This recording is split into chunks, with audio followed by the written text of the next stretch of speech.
Hi all, Magnus Carlsen is doing exceptionally well in the Nanjing Pole Spring tournament. He's just crushed Veselin Topalov yesterday, 2805. So not too much lower than Magnus's own rating, who's currently 2826.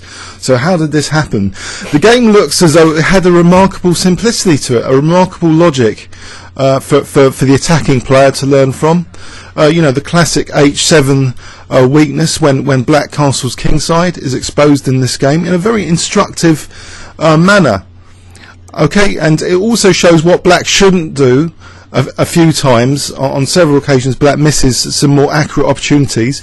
So black ends up losing the bishop pair, getting blasted on the semi-open F file, F6 under pressure, and the king escape route is also a subject of being under fire, with possibilities of bishop A3 later.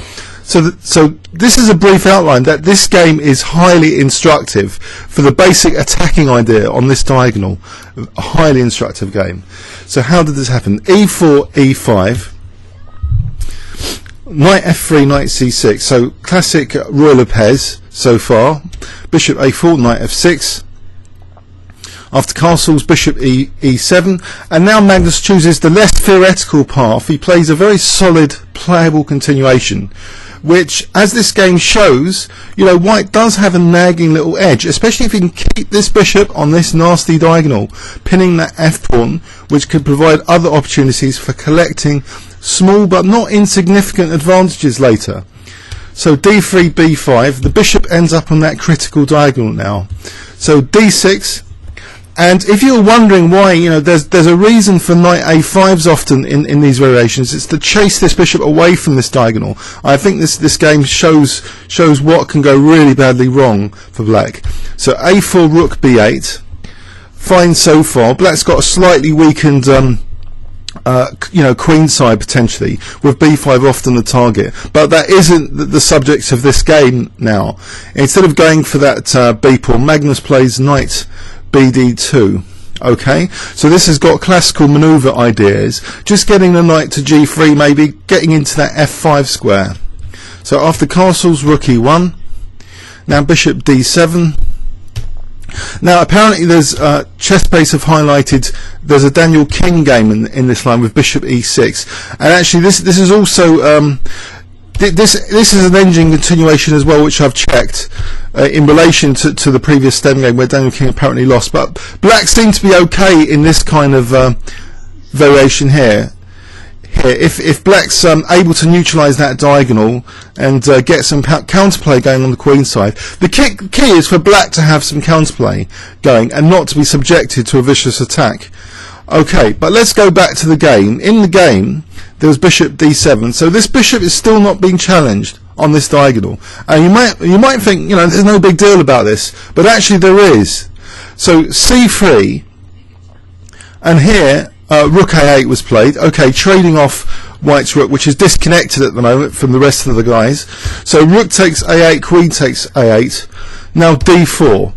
Now D4 is encouraging black to break this blockade done by the pawn on E4, and if that can be lifted, E5 and a bishop and queen battery is going to be absolutely critical on H7 later. Okay, it's all theoretical at the moment, but watch how the position evolves from this position. After H6, we have knight F1. So there's an imminent idea of knight G3 to F5, or as Fischer sometimes played, knight E3 to give the option of F5 or D5. Okay, but actually knight G3 is chosen here. In this particular position anyway, E4 would be Ampre after knight E3. So knight G3 is preferred. Okay, so queen C8. And here, right, this is not only targeting F5, this next move, so knight F to H4, okay, it's also threatening knight G6 potentially, because remember we've got that critical pin on this F7 pawn. And a lot of commentators are saying, you know, this is part of black's downfall in this game, that he didn't challenge this bishop, kick it off the diagonal. He could have done that here with this knight A5. So for those wondering about knight A5s in these variations, you know, it's important for black to neutralise the diagonal.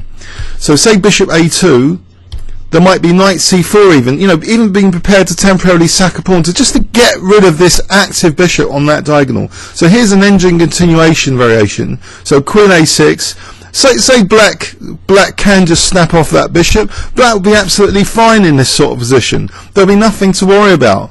Well, not as much as the game. F5 looks to be a problem still, but black's got a sufficient counterplay. Maybe after knight f5, bishop d8 to hold on to f6, just in case there's a knight takes h6. So if black has pressure, you know, on these lines and diagonals, I think black will be fine without that menacing white squared bishop. So back to the game though. After knight h4, bishop f8 was played. So this is criticised as the first inaccuracy from Veselin, because now knight g6, white's collecting that dark squared bishop. Now what is the significance of this?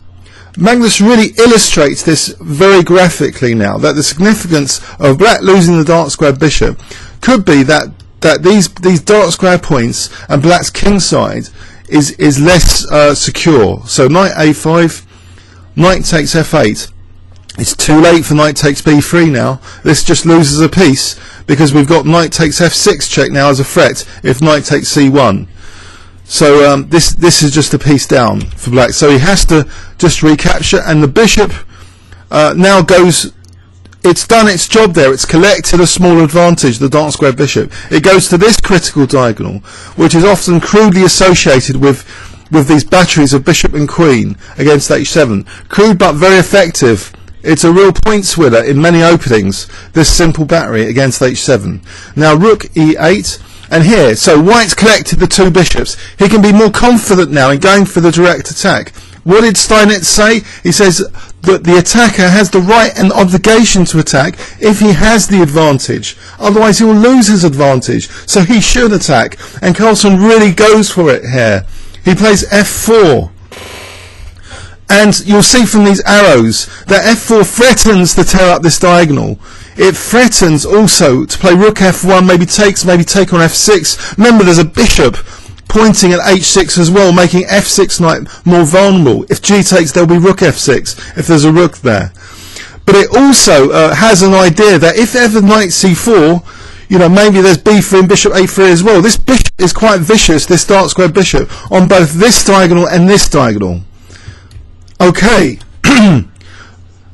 Veselin now plays bishop g4, which unfortunately, although it's seeming this, you know, useful move, it puts, you know, the queen where it logically wants to be on d3. And okay, this is not a disaster in itself just yet, but Veselin, for some strange reason, I don't know, he's got this reputation of losing sometimes the first few rounds of tournaments and winning all the games later. I don't understand it myself, but a lot of commentators are now horrified by this inaccuracy, absolutely horrified. Why would Veselin, when looking at white's position, oh look, there's a bishop and queen battery on h7, oh, white's got the two bishops. The last thing you want to do in this position is open up the position, is to lift this blockade. You know, you don't want bishop, rook, the two bishops and queen all attacking your king. But e takes f4 was unbelievably played. Let's see, queen b7, and black might be holding the fort a bit longer. Say f takes, and now h3. This isn't a position which it looks as though black's king is in imminent mortal danger. But no, Veselin played, for some strange reason, e takes f4.